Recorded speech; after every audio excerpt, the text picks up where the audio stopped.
Hai, Assalamualaikum warahmatullahi wabarakatuh.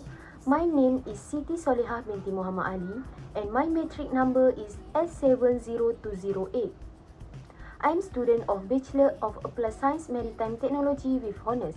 Today, I would like to talk about the initial IMO strategy on reduction of GHG emission from ships, Marpol. Introduction. What is greenhouse gas emission? Greenhouse gases (GHG) are gases that trap heat in the Earth's atmosphere, contributing to global warming and climate change. These gases, including carbon dioxide (CO2), methane (CH4), nitrous oxides (N2O), and fluorinated gases, are key drivers of the greenhouse effect. CO2 specifically is the most abundant GHG emitted from human activities, with large-scale sources stemming from fossil fuel combustion in sectors such as transportation, energy, and industry. The shipping industry, which contributes about 3% of global CO2 emission, play a significant role in the overall climate impact. As global trade continues to grow, so does the environmental footprint of maritime transport. Therefore, reducing gas emission from ships is essential for mitigating the sector's contribution to global warming. The International Maritime Organization (IMO), the global body responsible for regulating shipping, acknowledged the urgency of addressing GHG emission from ships in 2018, a roadmap to achieve meaningful reduction in emission. This strategy was designed to align with the broader objective of the Paris Agreement, aiming for global temperature rise to be limited to well below 2 degrees Celsius and ideally to 1.5 degrees Celsius by the end of this century. Next is vision. The vision outlined in the IMO initial strategy is to significantly reduce greenhouse gas emission from international shipping. The organization commits to phasing out GHG from the sector as soon as possible within this century. The goal is to achieve a reduction of at least 50% in total annual GHG emission from international shipping by 2050 compared to 2008 levels. Next is level of ambition and guiding principle. Level of ambition. The first level of ambition focuses on reducing the carbon intensity of ships. This will be achieved through continuous improvement in energy efficiency, particularly for new ships. The goal is to review and strengthen the energy efficiency design requirements for ships to ensure that each vessel operates as efficiently as possible, thereby reducing its carbon footprint. The second target aims for a significant reduction in the carbon intensity of international shipping as a whole. Especially, the IMO aims to reduce CO2 emission per unit of transport work by at least 40% by 2030 compared to 2008 levels.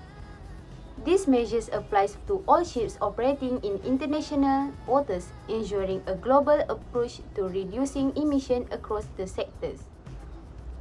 The third goal is to significantly increase the adoption of zero or near zero GHG emission technologies, fuels and energy sources. The target is to have technology and fuels account for at least 5%, striving for 10% of the energy used by international shipping by 2030. This shift towards cleaner alternatives is crucial for reducing emission and transitioning the sector to a more sustainable future. The final ambition focuses on achieving net zero GHG emission from international shipping. The IMO aims to peak emission from the sector as soon as possible and to achieve net zero emission by or around 2050. This goal is aligned with the long-term temperature goals of the Paris Agreement, and while recognizing the different circumstances of nations, the strategy seeks to phase out GHG emissions entirely, contributing to global climate goals. Guiding principle. The initial strategy is guided by the need to be aware of the principle ushered in existing international agreements. For example, the principle of non-discrimination and the principle of no more favorable treatment as established in the Marpol and other IMO conventions are essential. Additionally, the principle of common but differentiated responsibilities considering different national circumstances is recognized in the UNFCCC, the Kyoto Protocol, and the Paris Agreement. Another guiding principle is that all ships must fully and effectively implement mandatory measures irrespective of their flag.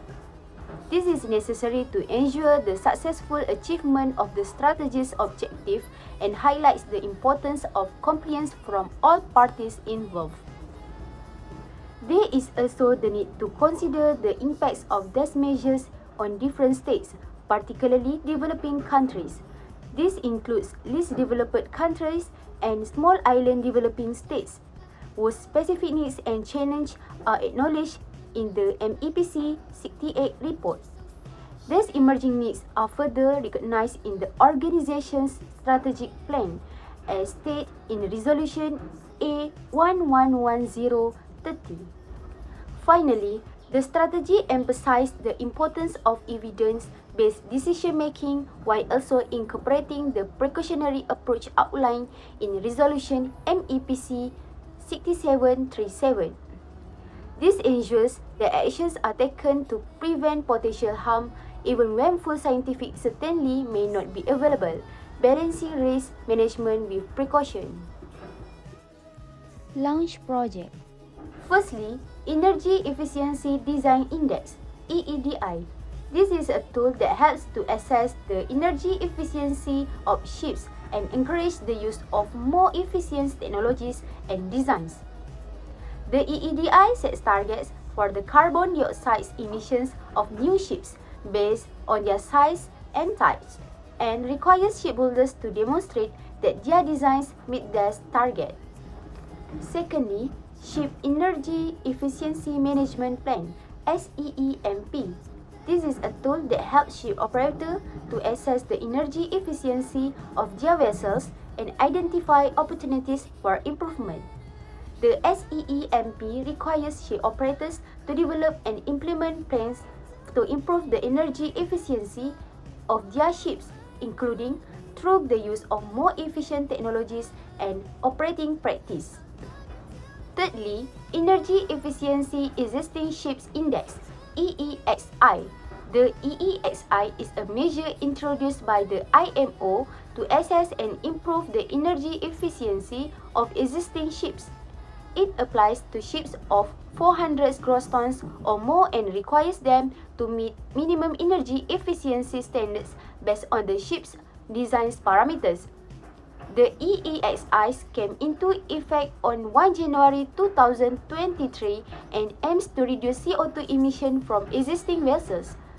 The EEXI is calculated based on a ship's technical design, and ships that do not meet the required standards are expected to implement energy-saving measures or modifications.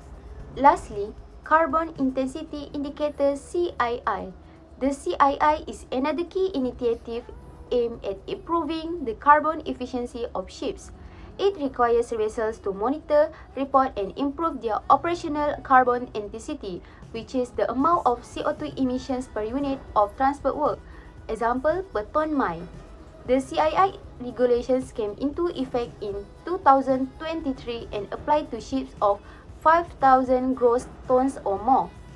Ships must gradually improve their CII fuel over time, with the goal of reducing their carbon intensity by 40% by 2030 compared to 2008 baseline.